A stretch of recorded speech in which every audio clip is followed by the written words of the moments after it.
Dementia Researcher with a blog and a rating. Christmas time. Time for reflection and getting excited about 2024. Christmas time has this magical, let's slow down, relax and eat Christmas biscuits feel to it, enabling us to tick things off our lists we haven't had time to do for a while, and reflecting on the past year.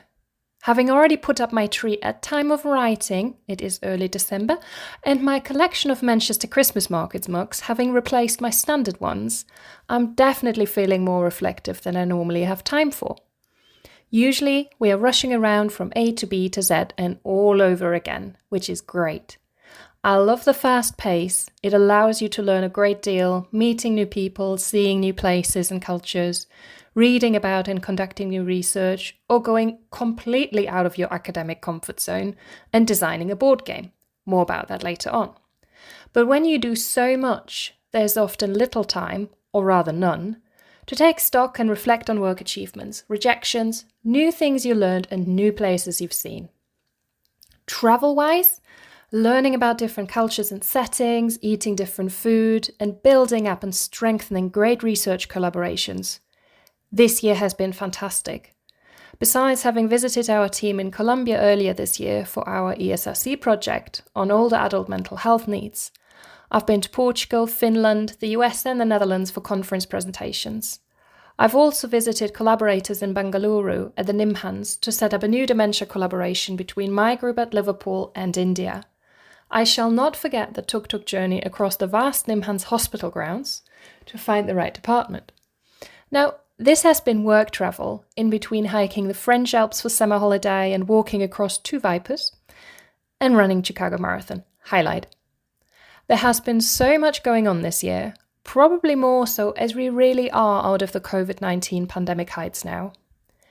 There is simply too much to mention, but having a solid group now at Liverpool, with fantastic postdocs and PhDs and RAs, is another highlight.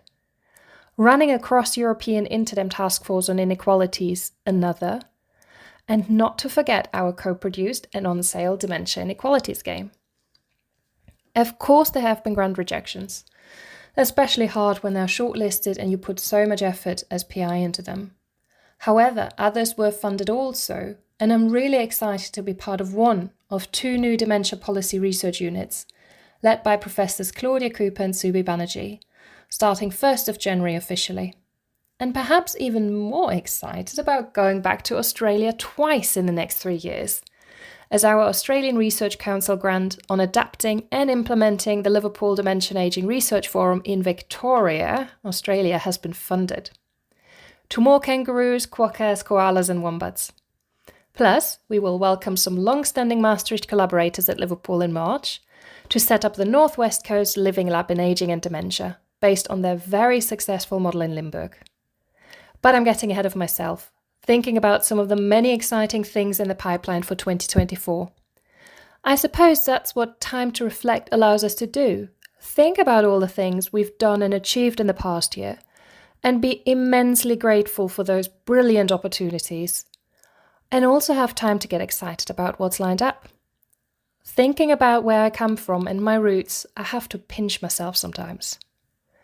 Whilst there will always be rejections ahead of us, which can be immensely frustrating and happen to all of us, take this time during December and the Christmas break to be proud of what you have achieved this year and what you're looking forward to do in the new year, preferably with Christmas biscuits and a Manchester Christmas markets mug filled with green tea.